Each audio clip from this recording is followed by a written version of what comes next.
L'église a 5 à le coup là-bas, tu vas la sanctification. Et ça, le côté collabore le côté Kobo. Siko, yo hôtel il est là. Lobby, aux série à choral, au thèse. Kola l'ambition. Batu bandi l'otayo. Ton l'otayo, aux amutakala. Ton solo ta pasteur. Ni dit sur le plan spirituel et la qui c'est que Moutoua n'a pas couvert. Mon frère. Je vais te dire une vérité. Je pense que l'une des choses qui fait l'équilibre du ministère d'un homme, c'est l'équilibre de sa vie sexuelle. L'une des choses qui fait l'équilibre d'un serviteur de Dieu.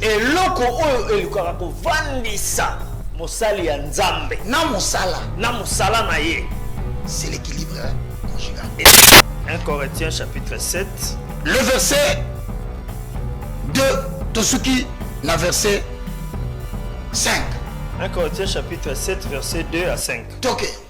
Toutefois, pour éviter l'impudicité. Ah, donc une colosse qui permet de la raison de ces années. Et comme dans ce toba la pour éviter un mot. C'est que donc tout le monde sera passé à la balagate. Dans la émission Sikoyo. Pour éviter impudicité. Non, pas forcément parce que c'est régi par la loi comment il peut le faire. Ok, token. Ok, token na kao ok. Tout comme le père Azame pasteur Azarabe na moi cité. Azame na moi cité. Chacun et sa femme. Donc Moutino ça na moi sina. Naïe. Babiba sina. Moi si ça. Et que chaque femme ait son mari. Même ma maman prophétesse. Oh, Malala maman dynamique, maman. Pourquoi mon bali? Il faut bala. Ça mon bali, moi, mon corps. Comment d'ailleurs mon côté maman moyembi? Bah, ça quand on a pas pasteur belé va s'embêter la gâté. Et ça on parle pas si baembi belé, le quoi c'est la modalité. Bah pasteur va chacun na la on a te kosimba mote. Basé. Il est là à se regretter même moi na zoroba na kondi manyon so sauf ngai na ndima basé na zamba mboka la biso. Pourquoi? Parce que moni maman na nda zo bala pasteur na kata chamba. Amoni pasteur onenga ki akoti. Amoni nenga akoti abino. Na mboko basé na nzambe baza. Bazate.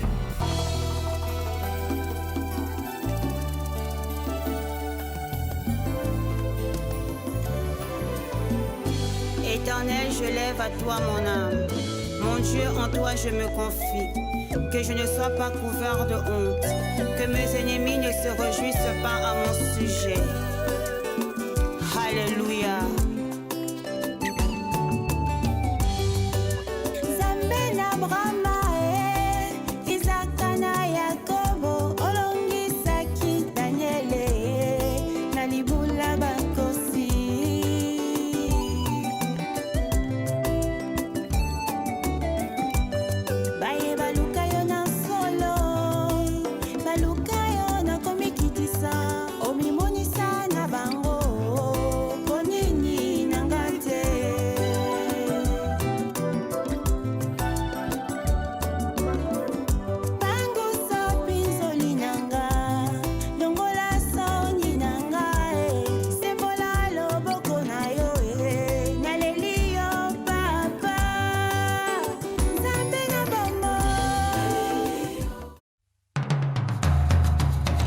Vous êtes et voulez-vous investir à Kinshasa?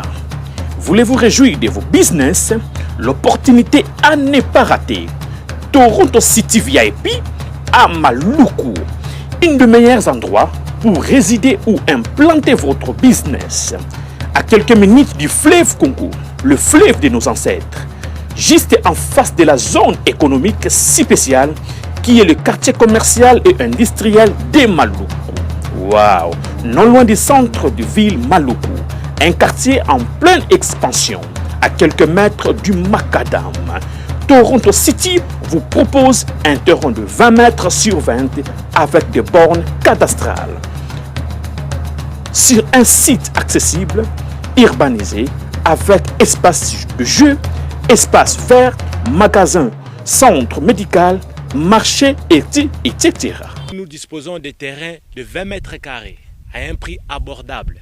Donc, je voulais juste faire l'appel à nos frères de la diaspora, de partout où vous êtes, en Afrique, en Amérique, à l'Océanie, à l'Europe, en Asie, pour venir acheter les terrains, les parcelles de 20 mètres carrés que nous sommes juste en train de morceler.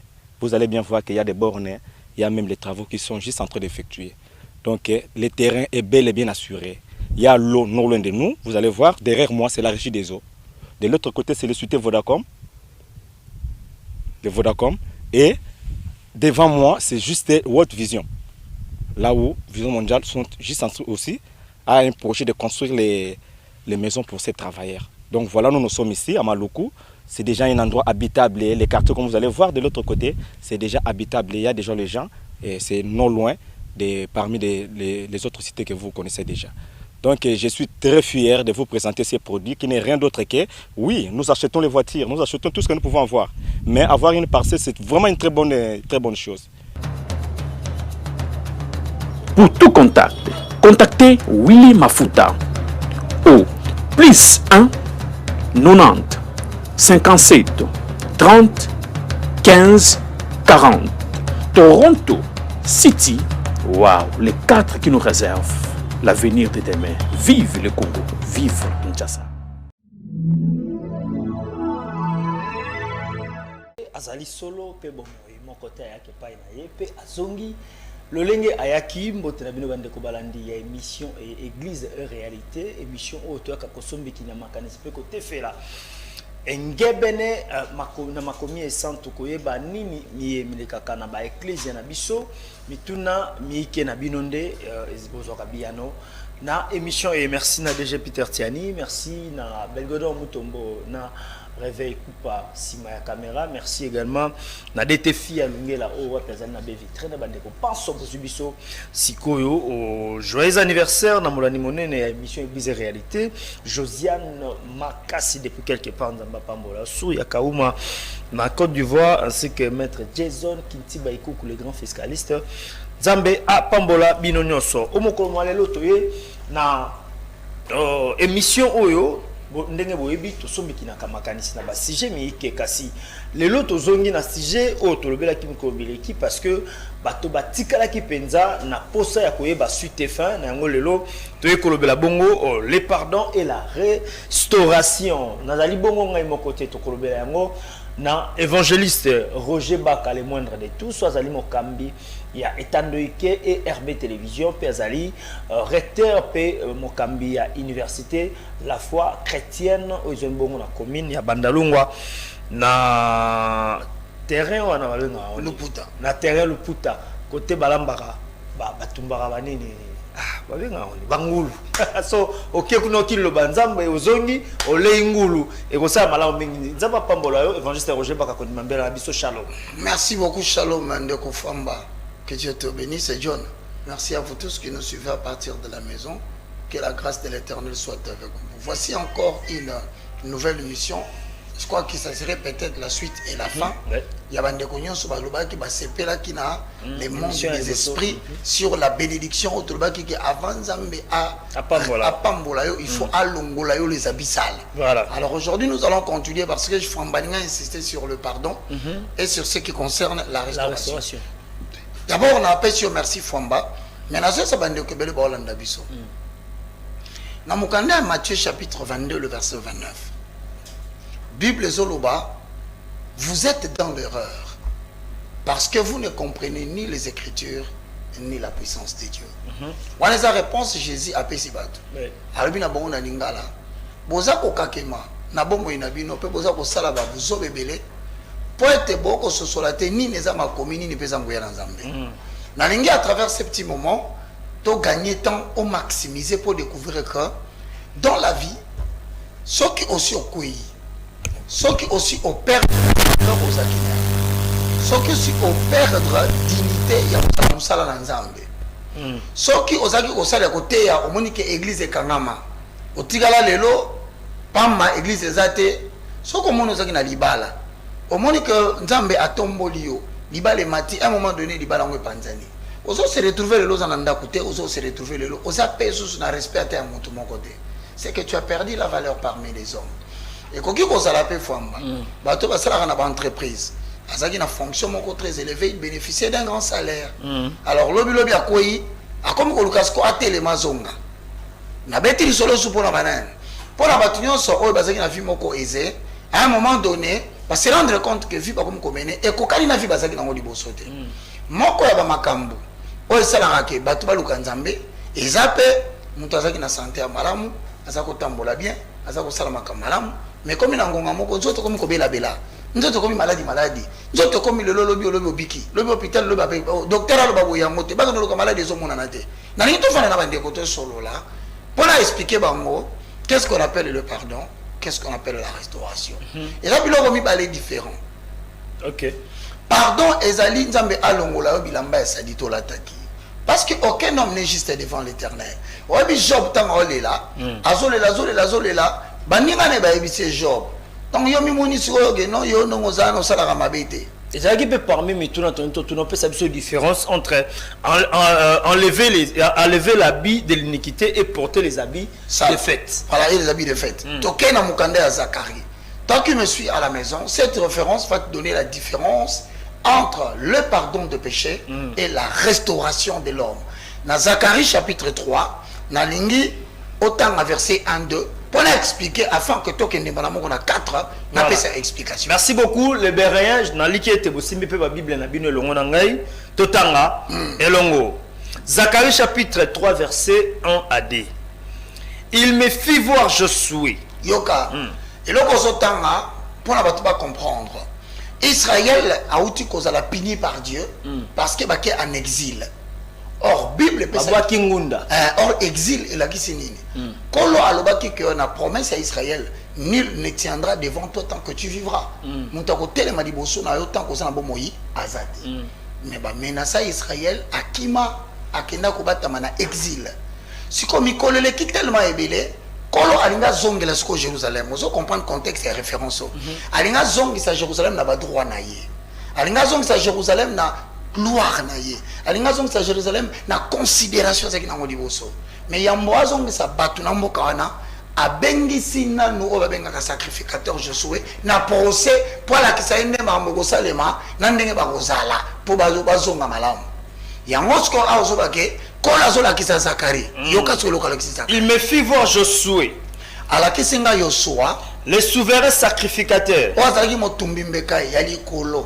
debout devant l'ange de l'Éternel et Satan qui se tenait à sa droite pour l'accuser. Satan a une loboko na mobali pa funda epona nini Satan a ko bisaka nzambe ke ko sala ko zongisa bango na gloire te. Mon exemple so na pesa ke bandelia chaque fois mutu alela ka ponza mbayo kelema wa Satan ki ndaka peka ko funda ko kelema wa te aza mutu mabe accusateur. Mais l'accusation ne peut tenir devant l'Éternel que si elle s'avère basée sur des faits. Celui qui ne fait pas le mal n'aura pas de prise sur lui. Celui qui ne commet pas le péché, le diable ne trouve rien pour l'accuser. C'est celui qui commet le péché qui donne au diable les arguments pour dire à Dieu qu'il n'est pas digne d'être restauré. Vous en bien. Voilà. Ce qu'on a fondé Josué, or na kawana, s'il te plaît, Fouamba. Josué a représenté Yété. Josué a représenté le territoire de Jérusalem. Ok. Donc ils ont battu na famille, kola poda, nanzela na ye famille kobika. Nanzela na ye mboke kobika. Nanzela na ye ville kobika. Nanzela na ye entreprise ko la sauver. Nanzela na ye ataza mwasi ataza mobali. Batu wana sikoyo, bangonde Satan combataka destin na bango makasi parce que soki azuye azuli bota mobimba. OK. Batu wana sikoyo ne Satan fundaka tous les jours parce que soki nkola boy ko pambola ye, c'est que libote pambola mité. Tanga sikoyo mona commence azo funda ye. 2. L'Éternel dit à Satan, que l'Éternel te réprime. Satan, Satana, que l'Éternel te réprime. Lui qui a choisi Jérusalem. République démocratique du Congo. Jérusalem. Donc, si on a Jérusalem, c'est que Samba ya Mutuana. Voilà. Donc comprendre que dans chaque famille, quand tu es chrétien, quand c'est toi qui connais Dieu, tu tu risques d'être la personne que Dieu considère que vous êtes chandelier, vous êtes témoin na ta famille wana, témoin à misala na ye, à cause ça la famille na te, ça le kananzela na yo. Yango mona babi pe que na Amos 3:7, kolo asala que l'autre côté sans qu'il a révélé secret na ye, na ba serviteur na ye les prophètes. Cela est la kayo, la kandeo. So pas linga pambola, awole kananzela mabondeli nao. So pas linga guérir mutu, awole kananzela libondeli nao. So qui a linga restaurer mutu mususu par yo na famille na bino awole kananzela nao.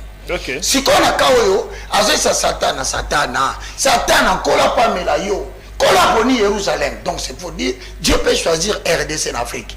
Dieu peut choisir Brazzaville. Dieu peut choisir même ta famille dans votre quartier. Il peut te choisir même pour votre quartier. Même pour la commune, district Nabino. C'est-à-dire que chaque milieu géographique, ils ont la batunza batana kata milieu pour être moi. Mais mataka est comme à niveau international. Si on batouana, bazo représenter Mboka. Si on a échoué, Mboka peut échouer. Que l'Éternel te réprime. Voilà. Lui qui a choisi Jérusalem. Lui qui a choisi Jérusalem, n'est-ce pas là un tison arraché du feu? Atuni mutuna satana. Est-ce que nous sommes en famba? Azape na nkoni babimisi na moto te. Or moto la kisi souffrance na kata Mboka. Moto la kisi souffrance na famille ndeko. Mutabongia za. Donc aki koni epe la moto ba bendi siko. Siko na kati ya souffrance ya famille babimisi koni. Et nous avons un langage biblique parce que la Bible est écrite dans une langue, mais la Bible a un langage. Parce que nous avons tout Satan. Est-ce que Fongo yoso continue à bundisa tilelo? Fille a yoso bundisa. Et puis to Alida, to Mardoché, o yoso bundisa. O mona tele na famille na ba muta bongaza te. O mona tele na famille na ba kufaka kaka na ba 35 ans 40 ans. Mais yeto bimisi ye. Okoyo kama wateke esika famille ça qui na 20 personnes ba bimisi ka mutu moko. Yo la ndili susu mutu moko po kufunda ye. Nesika so na moto na mutu na yango. Faut prendre conscience que tu es peut-être la personne que Dieu sauve pour la famille. Il faut prendre conscience. Tu es peut-être la personne que Dieu veut utiliser pour Congo Bika. Alors tant que tu n'as pas pris conscience, nengo bimangi no bimangi na moto konyo kozonga na moto. Si quoi la définition à pardon ils ont la 4. Pour l'instant les canapés à Moussous. Tous les 3. Toquez la 4. L'ange prenant la parole et dit à ceux qui étaient devant lui, Ozana, ôtez-lui le vêtement sale. Nalingina sale la ye, na bolongola ye bilamba ya salité. Puis il dit à Josué, Puis alobi na Yoshua, vois, tala, je t'enlève ton iniquité. c'est ça le pardon.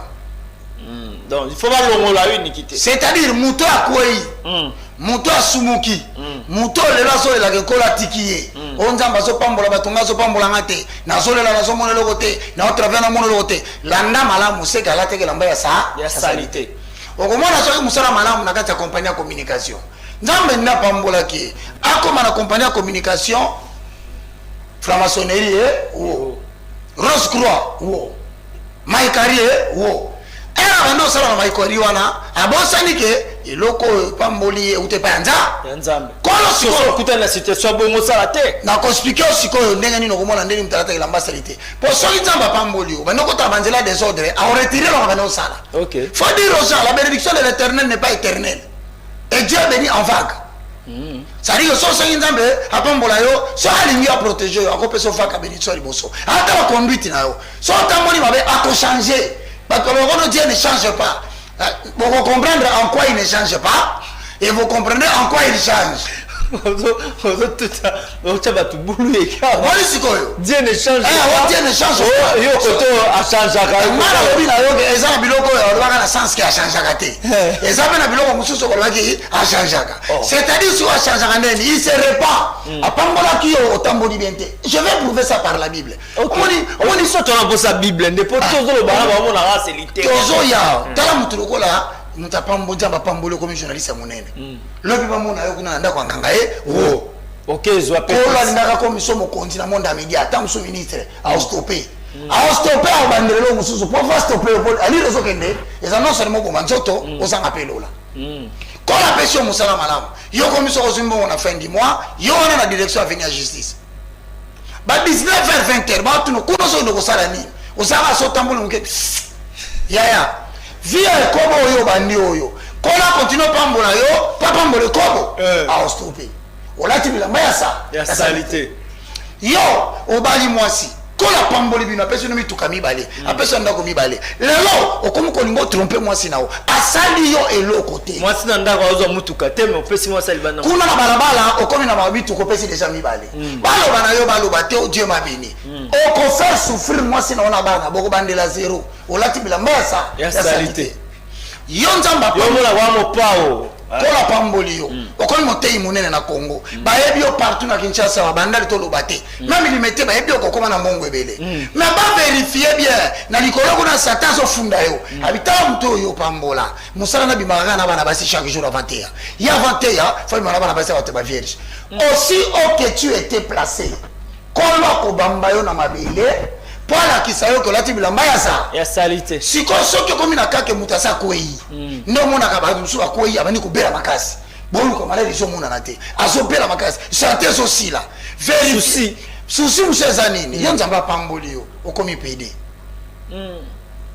Donc ça peut belé. Ona musu. Oh bangaza a danger. Franchement, kola kwa sa to zaki directeur la compagnie. Okoya.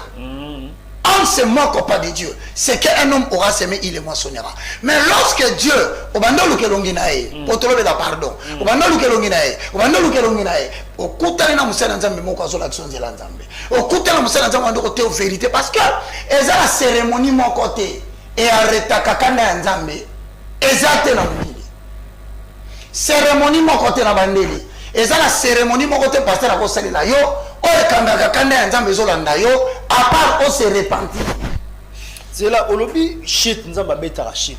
Na yebi lelo évangéliste Roger Baka to vandela mingi po ba te bele batuna ye mutuna wana. To vandela mingi na otali ba pasteur na bandimi. OK. Ndenge nzamba pambola ka bango soit disant abinzamba pambolinga. Eza na ba pasteur bele ba jeune pasteur otoyebaka à l'époque na ba lemba wa mouvement les quatre lelo misusu l'église ekangama. Ah voilà. Lelo ba misusu ba tika mwa nzambe ba komika au monde comme un vieux mora quartier mazaka mosali nzambe ya munene soit disant nzamba pambola bango mituka cher banda kwa cher basi ebele bana ebele misusu bana place ba melaka ba masanga to yebia. Alors qu'est-ce que fait à ce que moi na nzambe soit disant nzamba pambolé la bande côté na kombo nzambe ba ba biki na kombo nzambe mais à quoi moi son na sacerdoce ezate voilà. Bon. Exode 28 42. Parce que bâtisse que le solo il y a basa ya nzambe. Oui, na se référé na pasteur mo za na GD. Voilà. Na nene wana église ya au mona parmi biloko oyo na otangelo biloko ya mutuya. Oyo ko sake musana nzambe parce que mutu na nzambe bako bundisa ye. À cause de la rotique à la télé. La Bible dit très bien. Même si va combattre, on se relever. Dieu te relèvera. Mais ce que ça va façon quoi est différent. Oh ya kaoyo ezalakane auquel ibela so se repentir tetanga. Bonsoir se repentir. Ah kasi to tango mona ke ko se Exode combien? 28 et 42. Exode 28. Même monsieur so comme ça nzambo bandisika. Tala loko yo komona ke nzambo surtout na ko bigisa bino. Tom susu ngape na za ba akizate te mais na za ko plaider. Parce que quand on fongola l'écriture et loko ko se église à Congo yango wana. 28 42. 42. Totangi maloba nzambe. Okanda ya nzambe na Exode chapitre 28 verset 42. Kozo ko isa ba sala nzambe bele pa bungi libera. Ah. Eh naseka.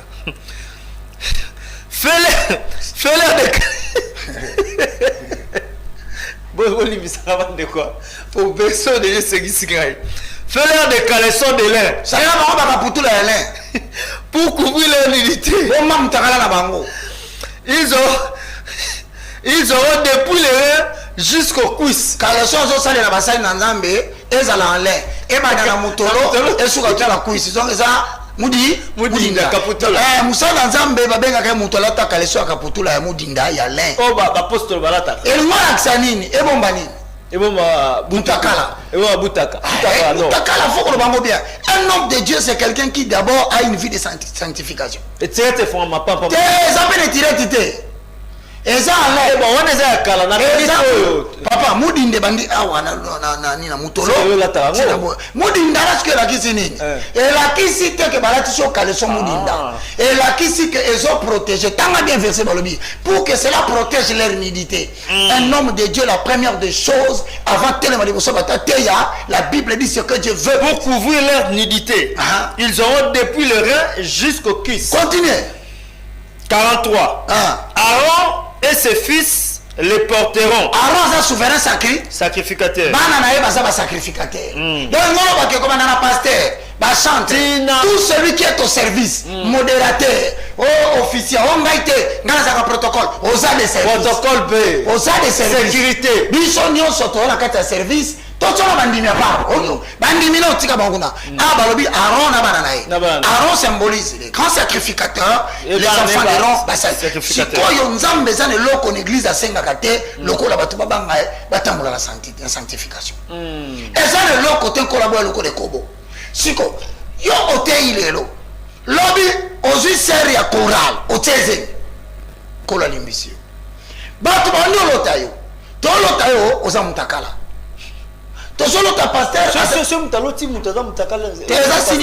Nudité sur le plan spirituel et là qui c'est que Moutoua n'a sa couverture. C'est bon, maman pasteur Bélange Kalonge. Madame mon épouse, l'autre pasteur moi beaucoup à mon l'autre Moutakala. Mon nudité dans le monde d'esprit et là qui c'est que Moutou Azan et Lambate. Or, dans Exode chapitre 28, au conseil de la vêtement, nous avons dit lamba l'ataka. C'est un impudique. C'est un sorcier spirituel, mais dans le monde d'Amokili, par fanatisme. Dans le bas, on a dit que Dieu témoigne des serviteurs chez le brebis. Nzambe à la kisaka, état d'esprit. Il y a ça, il y a la télévision, pas d'empathie.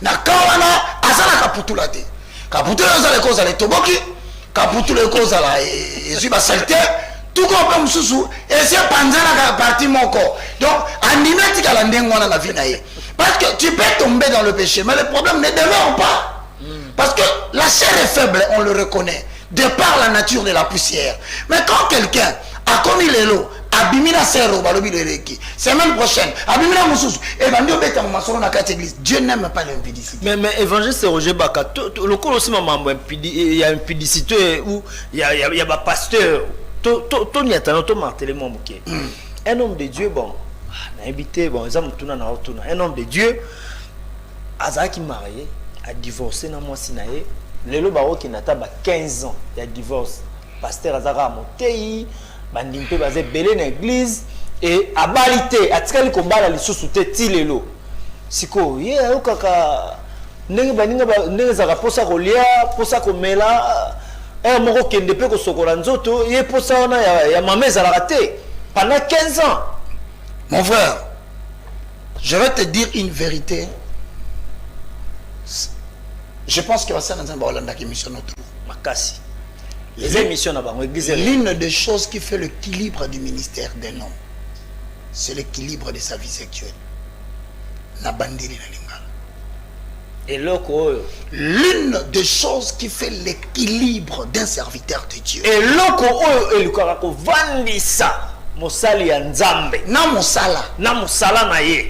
c'est l'équilibre conjugal. Ezali ko vandisa. Et qui dit équilibre conjugal, c'est la vie de la chambre. Ça dit que la vérité parmi biloko et quoi ça na vie, c'est de vouloir dompter l'indomptable. Ça dit que yo on dompter nzoto. 1 Corinthiens chapitre 7. 1 Corinthiens 7. 1 Corinthiens chapitre 7. Les Béréens bozana ngelongo. 1 Corinthiens chapitre 7. Le verset 2, Tosuki, na verset 5. 1 Corinthiens chapitre 7, verset 2 à 5. Ok. Toutefois, pour éviter l'impudicité. Ah, donc une colosse qui permet de la raison de bosser années. Et comme dans ce toba la pour éviter un mot. Parce qu'en tant que célibataire, il est difficile d'éviter. On peut dire maintenant ça va pour ça nous allons dans auto. c'est que donc tu n'as solo passer la balakate dans la émission sikoyo pour éviter impudicité. ça on aurait été passé la baboyani le na mwasi le ya balina. Non, pas forcément parce que c'est régi par la loi comment il peut le faire. OK, tokena. OK, tokena na kao OK, azoba la 15 ans tout comme père azabe pasteur azarabeka na mwasité. Azabe na mwasité. Comment ça a été bilamba salité poto so? Azap pasteur à monene mais azap na basi. Non, il y a ma frère, na ba serviteur, ba tebele ba olanda. Moyembi pe ba sebele. Que chacun ait sa femme. Donc mutuno ça na mwasi na. Na ye. Ba bi basi na ite. Mwasi ça. Et que chaque femme ait son mari. Même ma maman prophétesse. Oh, malala ngouya, maman dynamique, maman. Pourquoi mobali? Il faut bala. Ça mobali moi, moko. Comment les gens ont maman moyembi? Bah, ça quand on a pas pasteur belé, bah ça me l'a gâté. Et ça on parle pas si bah yembi belé, le quoi c'est la modalité, bah pasteur bah ça quand on a si on a te kosimba ngote. Basé. Il est long à se regretter même moi na zolo ba na kondi manyon so sauf ngai na ndima basé na nzamba mboka la bino. Pourquoi? Parce que amoni maman na nda zo bala pasteur na kata chambre. Amoni pasteur nenga ki akoti. Amoni nenga ka koti abino na mboko basé na nzamba baza basate. Luka mobali ndako na mwa ya mwasi. Mwasi o ayemba kitoko. Ana mobali na sima na ye asa sécurisé. Parce que la grâce que dégage une femme qui chante bien attire les hommes. Si elle n'est pas sécurisée, elle deviendra une marchandise livrée à tous. Ok. Aïe aïe Nzambiwani. La femme n'a pas autorité sur son propre corps. Moi si on a beaucoup conduit kola nzoto na été, mais c'est le mari. Donc mobali na za beaucoup conduit kola nzoto ya moi. Ya moi si. Ko bino bozote ya batu na kata église na bino kuna opération ciseaux. Mobali so asale kanga makolo. Babi nzoto ya moi si mo conduit nango za na. Mobali. Mais c'est-à-dire que quand tu te décides de te faire passer la bague au doigt, tu dois retenir que tu as perdu ta liberté. Donc 6 heures longwa. Papa, na bandeli. Balobi boye. Moi si asana autorité en sorte on a été Bible ça va langage et utiliser pour ne pas devenir une bêtise ou aller à pour ne pas être vulgaire. Voilà, la Bible évite la vulgarité. Mais la Bible est dans la simplicité. Nous autres on va mettre du solo, nous colonions ça y est. Donc balobi no OK, moi si ça va me conduire en sorte on a été. Mon conduire moi ça na. Mobali. Oyo bali, otie na conduire en sorte on a. Obala kina. Toké papa. Et pareillement. Ah, voilà, non, on appelle ça sens. Ah, donc pareillement. Sur son propre corps, mais c'est le mari. Ok, c'est quoi? Et pareillement. Donc, mon bali peut non faire du peu famba. N'engo pas ça le mariage wana. Oh la muka n'engo no bishop famba, archbishop famba, évangéliste apôtre, big prophète famba. Moi c'est ne sera bi famba. Okendete. Okendete vanda oza mukola nzoto na odi. C'est quoi? La autorité. Pourquoi kola ça eloko wana tanga? Le mari n'a pas autorité sur son propre corps. Mais c'est la femme. Moi, si pas ça, mobile.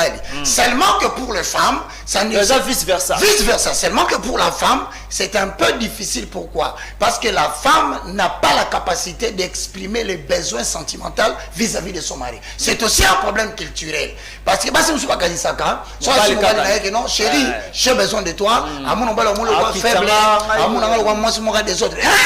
Des autres, c'est biblique. Parce que si tu ne le fais pas, le diable peut t'indiquer la sentinelle. Voilà pourquoi pour éviter. Ton chauffeur à Kumbakayo. Pour pasteur, mon père, mon chauffeur, moi c'est parce que ils sont retournés à Zalangomba. Ils sont retournés à Zana prière.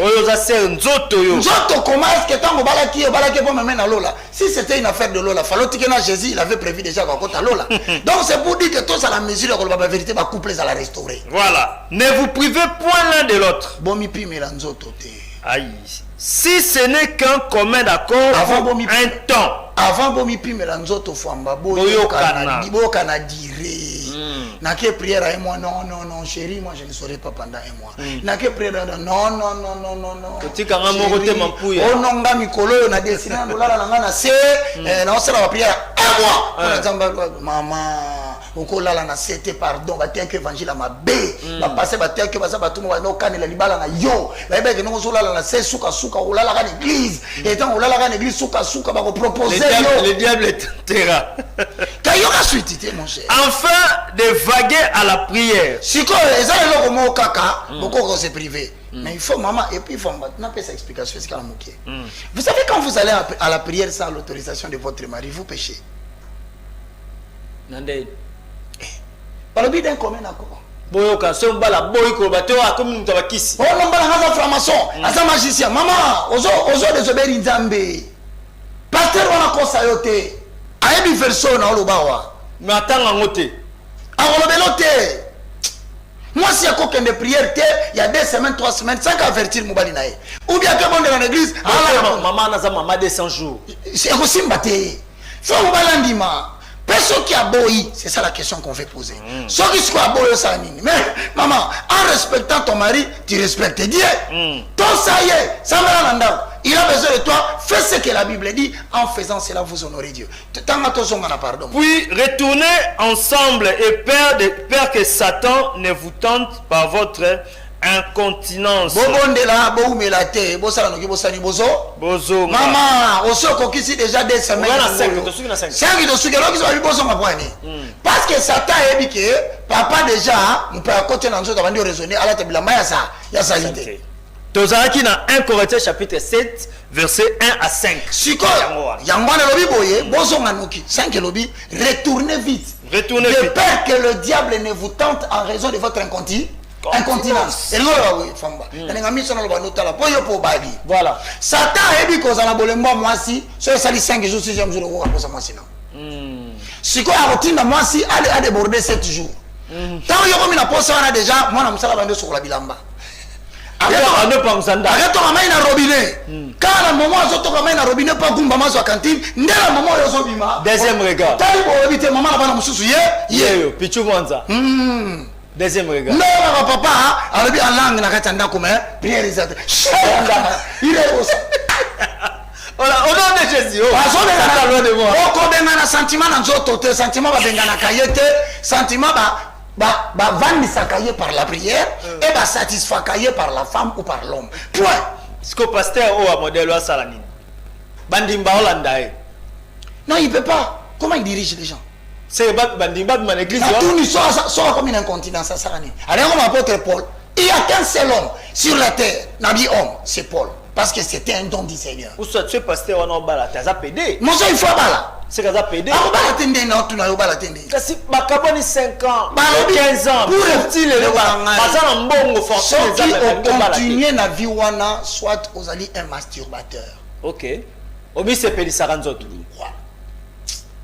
Soko sali bongo te soit tu es pédé. Soko sali ne wana te parce que tu es impudique aux ba copine. Pour canaliser les sentiments, la Bible dit que chacun ait son mari. Quand on a appelé ce conseil, pasteur, voilà. Pasteur Bala, le pardon c'est quand avant d'en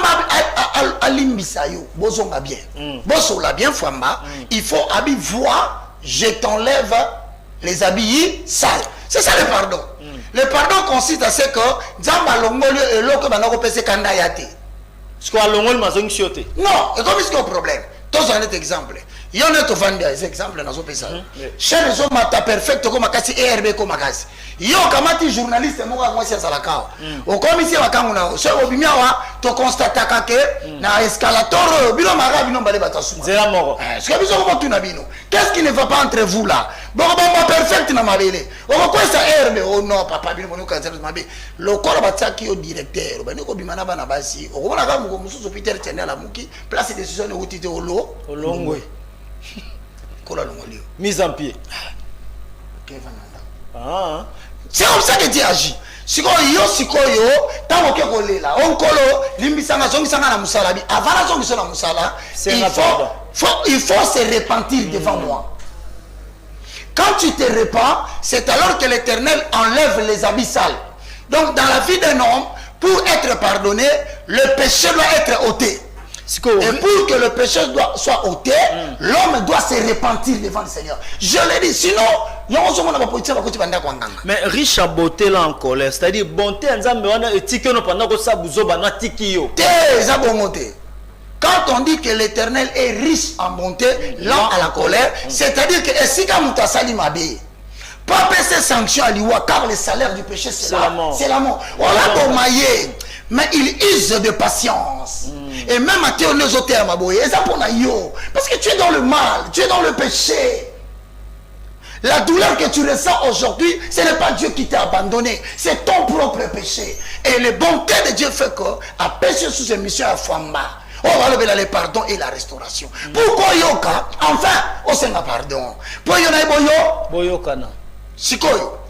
Sauf qui par hasard, au quoi? Et que, quand on va nous sembler là, on se la prière à genre. Seigneur, pardonne-moi mes péchés. Restaure-moi. Tu pries mal. Parce que là, tu demandes le pardon et la restauration. Donc, il faut se pardon. Si ça n'est pas pardon. Non, c'est simple. La Bible dit celui qui cache ses fautes ne prospère pas. Mais celui qui les avoue, il obtient la miséricorde. Maintenant, Potika, puis son autorité, Potika Libela. Comment on persévère pour vivre au-dessus du péché par le parler. Évangéliste Roger Baka. Pendant que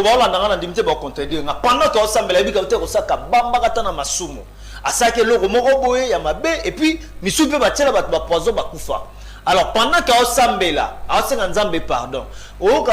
Moli momoro bonde mo Satan pendant que Osambela zobisayo yozo sambela boye tala makambo sako respect ba olimbisa yo lisumo sa les sumnen siko o sa o tiko samba na ko posinga mamsusu alingi otangela nga verset o libérer to tanga 2 Corinthiens chapitre 2 le verset 15 2 Corinthiens chapitre 2 verset 15 dans ce pela no po biano no pesa rana verset 15 nous sommes en effet pour Dieu la bonne odeur de Christ.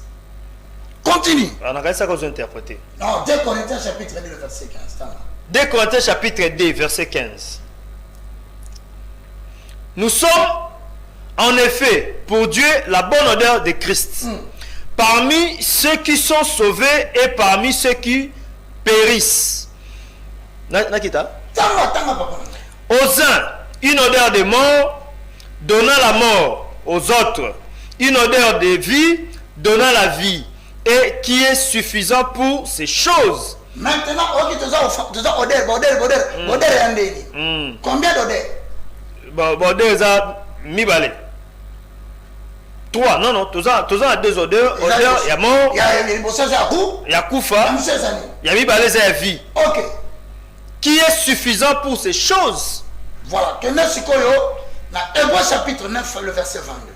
Hébreu chapitre 9, verset 22. Hébreu 9, 22. Et presque tout, d'après la loi, est purifié avec du sang. Et sans effusion de sang, il n'y a pas de pardon.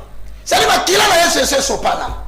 ne faut jamais culpabiliser quelqu'un pour lui dire que il n'y a pas de péché que Dieu ne pardonne pas, à part le péché contre le Saint-Esprit. Maintenant, la culpabilité, il y a Saint-Esprit, bien, Yomoko. Dès que tu demandes pardon à Dieu, Dieu a celui qu'on appelle le paraclet, c'est-à-dire le Saint-Esprit, le communicateur indispensable de la grâce. C'est lui qui vient te convaincre du pardon. C'est lui qui dira, parce que il faut maintenant aider à la culpabilité. Quel est l'acte chapitre 5? Acte chapitre 5. 31. Acte des apôtres. Chapitre 5, le verset 31. Oui, chapitre 5, verset 31.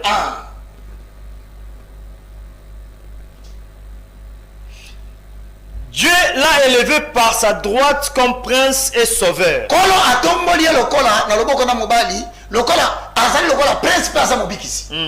Pour donner à Israël la repentance et le pardon des péchés. Repentance. Repentance na pardon des péchés. Et si mon cher, c'est-à-dire ça veut dire quoi? Et si repentance c'est ça, et où tu parles? D'après eux. Dieu l'a élevé comme prince et sauveur. Oui. Donc Jésus a sali prince, ça s'appelle sauveur. Mais pour la repentance à Jérusalem, repentance, pardon. Donc ceux qui ne ont pas repensé c'est un pardon, c'est une tapation. Donc le roi sauve Matthieu, c'est que ok, voilà, merci beaucoup. On comprend. To comme na ngongana biso. Il y a des c'est masumu. Ceux qui ont qui posent ça kaka. Pasi na motema senga nzambe pardon c'est uti pa nzambe. Donc le petit siko ba pasteur ba ko na be kobo. Ba sa buzo ba. Donc cassation na posa de donc wana le quoi le patas na été non nzamba lobe. Cassation na posa te parce que le diable veut quoi? Après que tu aies péché que cela devienne ta vie. Siko so kufi nango. Ya wana biso que avant on kufa na nzoto, on kufi na molimo. Voilà. Quand est-ce que kufa na molimo? Ne comment ça zali? Quand est-ce que on kufa na molimo? Avant que la mort ne soit physique, la mort est d'abord spirituelle. Le test de l'esprit est quand? C'est lorsque vous commencez à la on n'a même pas que ça m'a dit. On trouve normal. C'est on se condamne sous terre. On commence normal. Or, c'est là où la grâce devient trompeuse. Au contraire, on va mutabiki. Obina zana nous nanza. Au moins, le message est au lobby. Mais le col au moment où nous maison salema, Satan a convaincre. Yango bilobi ne vous trompez pas. Bon tika komi ko ça. La grâce elle est trompeuse. Ce qu'on a bâti sina lo baboy. Voilà. Et ça ka dangereux. Ce comme ça les sous mo sentir sous culpabilité. C'est que l'esprit a la âme esprit na yo kufi déjà. Or la mort de l'esprit finit par provoquer la mort physique. Je vais t'expliquer comment ça s'opère. Avant Satan a son moussaï na nzamba bouma na mboka. Lokola yebi ke batu yebi kasambelaka. Il faut drainer dans la masomo. Peu masomo on va drainer fait comme un public. C'est une façon de vouloir chez Dieu justifier que bazua na maboko na ngati. Azongela ki masomo. Si comme masomo on appelle exemple awa mingi ezaka Exode 28 et 42. Moussaï na nzamba fo Aaron na bana ne faut balata caleçon. Caleçon est lin. Lin c'est le synonyme de la pureté. Lin est la pureté.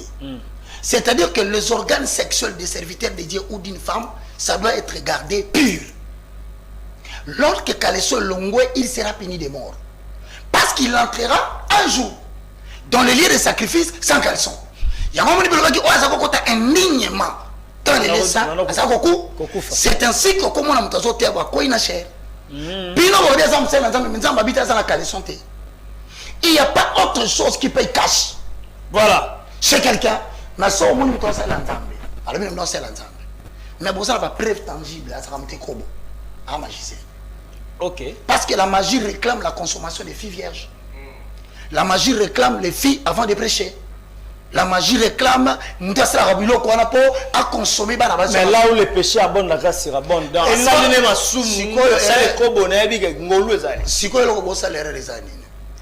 où le péché là où le péché abonde. Pourquoi le péché abondé? Abondé ou une abondance. Et comme or, la grâce surabonde.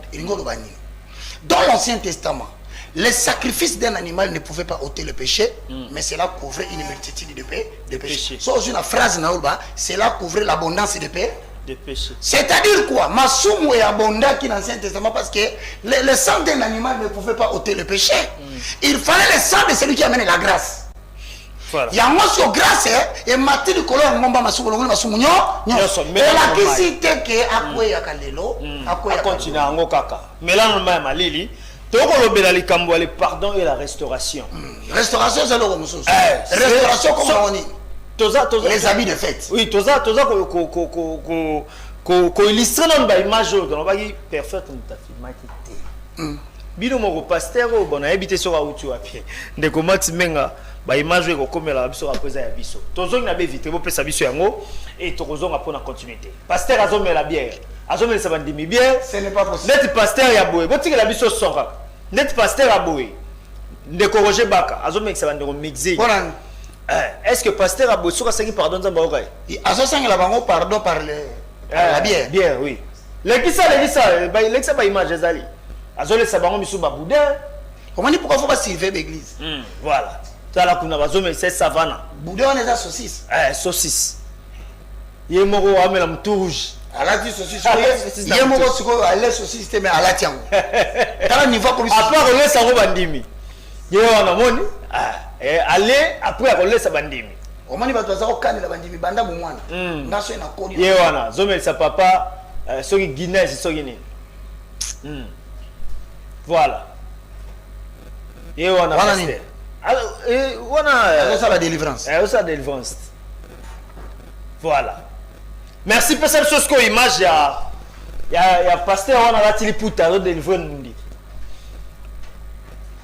Tout ça, Mais c'est du son à son. Vous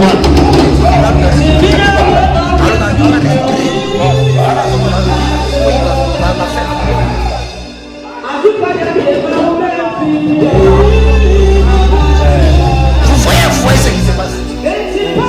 Et là, regarde, la main, la communauté, tu sens que c'est quelqu'un qui, rien que par l'apparence physique, il donne l'impression de quelqu'un qui est possédé par des esprits. Voilà. Ça c'est quoi. Voilà la cérémonie Mumbazo Sala. C'est un rituel qu'il est en train de faire. Ok. C'est la cérémonie. C'est les rituels. C'est-à-dire ensemble, il y a initié. Ok, il initié la pratique occulte. C'est-à-dire il y a monde à tenir. Il y a allez. La restauration. Il regarde quoi? Oh, modèle de délivrance, ni de corriger baka. Analyse na yo côté alors pasteur a remis ça bien. To moni sous pasteur ya munene akangili puta nan ndeko na mukongo yo wana to bita zo restaurer. Il y a aucune Il y a aucune cérémonie qui peut enlever les habits sales de péché en l'homme si ce n'est la repentance et le pardon de péché. Yango ga batu mususu akokite azaki PDG balongoli akibakela teli puta. Parce que PDG. Au moins, c'est un problème. C'est les diables à qui l'on demande des choses sans condition. Mais à Dieu, la restauration a des critères et une voie à suivre. Il a élevé à sa droite comme étant prince et sauveur, afin d'annoncer à Jérusalem la repentance et le pardon. C'est-à-dire quoi? Tu ne peux pas être restauré. Tu ne peux pas être pardonné si tu ne demandes pas pardon à Dieu. Mutuna solandanga ndeko na ngai commerce ne koya okeno ko simba kisipamba ba okeno ko kusali la cérémonie na cimetière passer wa ko pakolo mafuta pamba retourner pamba otambola ki bienté. C'est normal que le lot n'a pas cas exceptionnel on se retrouve au Bali et loko za ko lokozu mozo botate. Cela ne veut pas dire que non, il faut au piriger pta na yo. C'est là où on se retrouve dans ma campagne. Quand les gens commencent à venir à l'église pour obtenir la restauration, sans passer par les pardons, c'est alors qu'ils tombent dans des faux prophètes. Parce qu'un vrai prédicateur de Dieu n'a pas de voiture.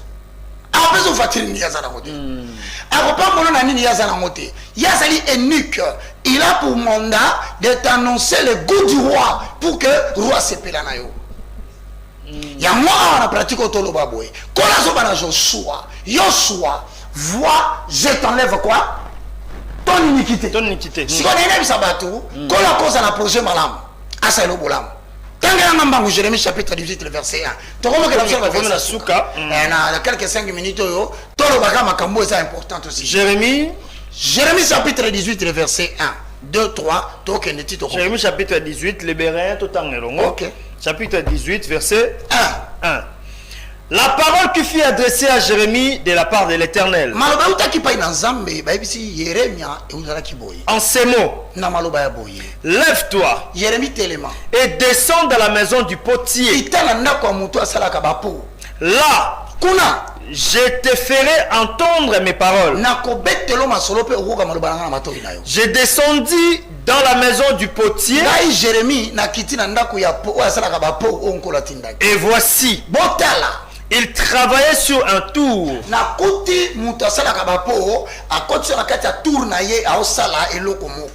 Les vases qu'il faisait ne réussissent pas. Quand il arrive à l'argile dans la main du potier,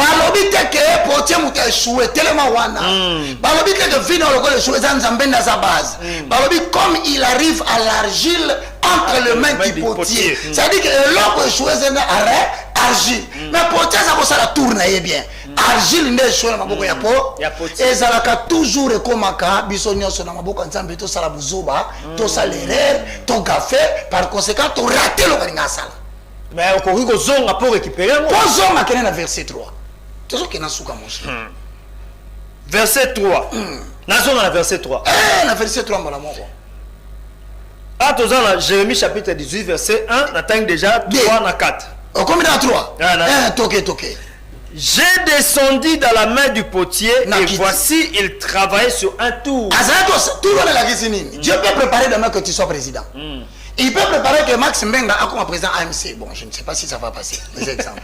Alors, il peut permettre il peut comme représentant légal. Il y a l'église de réveil.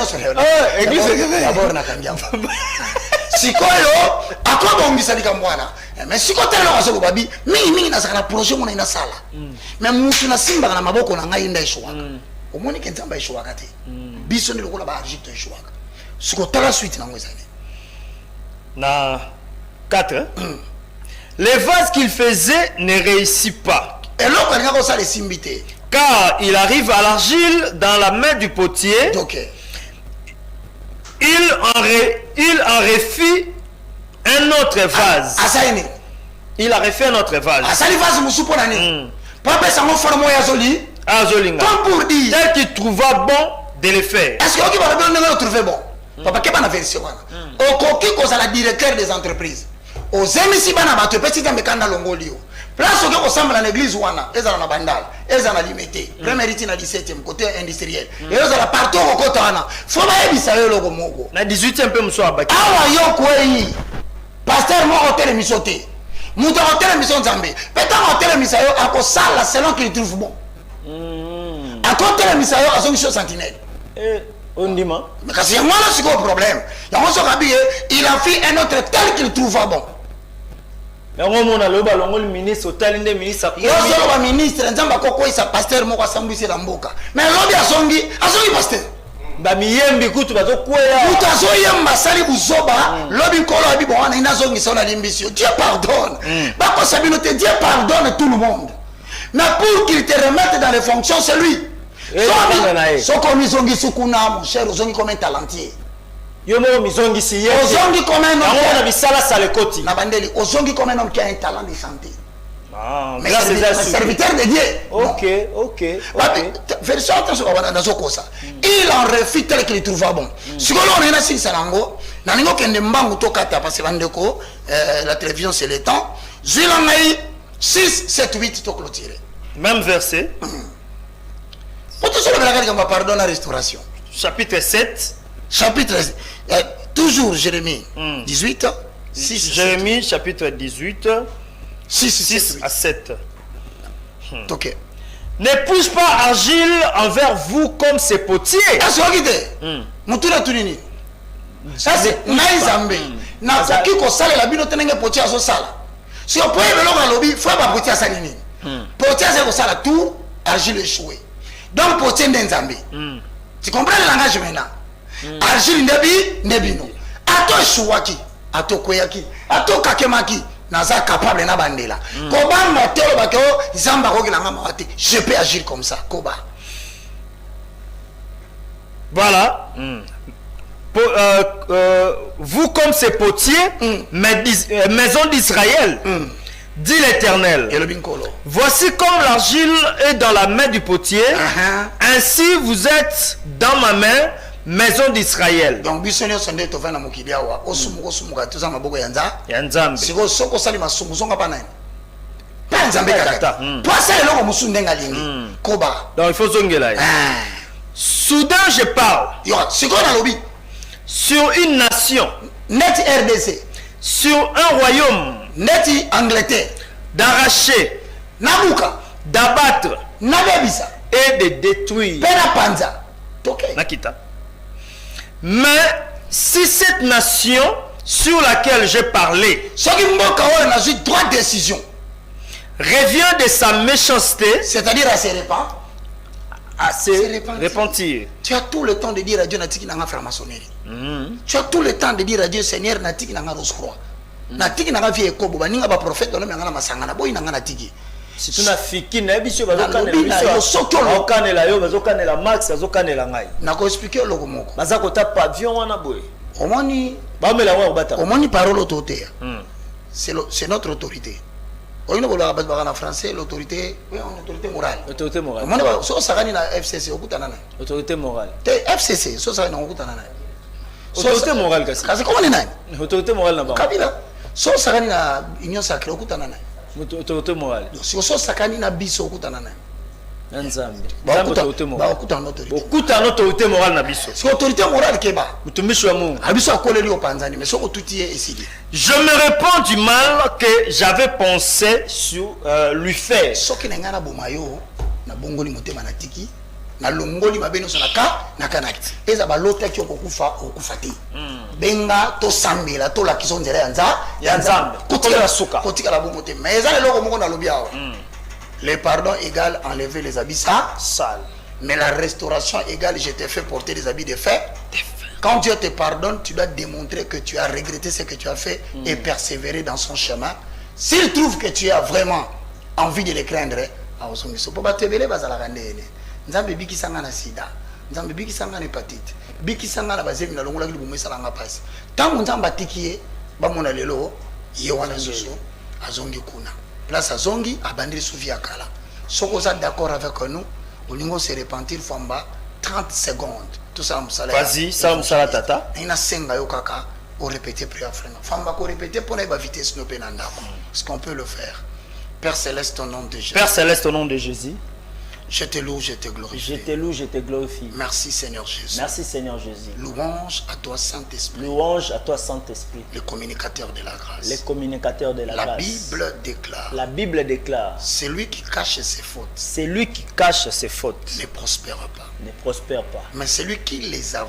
Mais celui qui les avoue. Et le délaisse. Et le délaisse. Obtient miséricorde. Obtient miséricorde. Éternel. Éternel. Auprès de toi. Auprès de toi. Il y a la repentance et le pardon. Il y a la repentance et le pardon. Pardonne-moi mes péchés. Pardonne-moi mes péchés. Connus et inconnus. Connus et inconnus. Volontaires et involontaires. Volontaires et involontaires. Purifie-moi par le sang de Jésus. Purifie-moi par le sang de Jésus. Aujourd'hui, je suis devenu une nouvelle créature. Je suis devenu une nouvelle créature. Saint-Esprit. Saint-Esprit. Habite en moi. Habite en moi. Au nom de Jésus. Au nom de Jésus. Amen. Amen.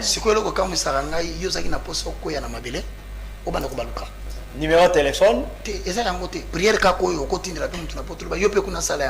Pour tout contact, tu dois persévérer dans la connaissance.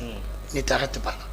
Car celui qui n'avance pas avec Dieu requiert. 090. Numéro de téléphone pour Yambara. 090. Numéro 090 79 66 785. 243, on a code à RDC, 90 ou 70, comme on a 90, 79 ou 79, 66, 785. C'est le numéro WhatsApp. Vous pouvez m'appeler, ou si vous ne m'avez pas, vous appelez Famba. Son numéro est là, il va me donner. Ce qu'on a pour persévérer dans la connaissance de Nzambe. Biso pesa ma pangoute, to pesa voyager, to développer une intimité entre nous et Nzambe. Tous en avenir Kimvula 253, Bandal Adoula. C'est l'école qu'on appelle l'université de la foi chrétienne. Nous enseignons sur le fondement le mercredi et le samedi sur le voile déchiré.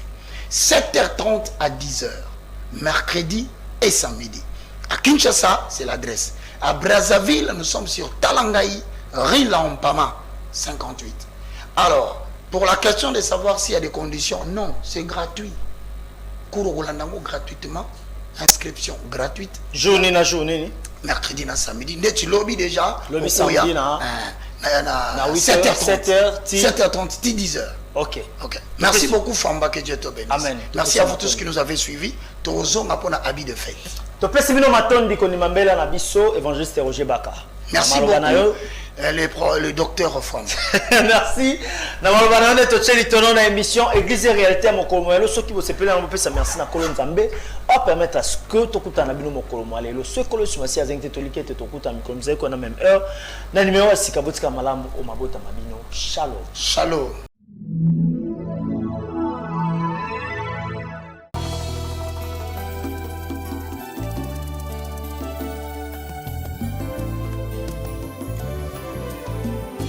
Éternel, je lève à toi mon âme. Mon Dieu, en toi je me confie. Que je ne sois pas couvert de honte. Que mes ennemis ne se réjouissent pas à mon sujet. Alléluia.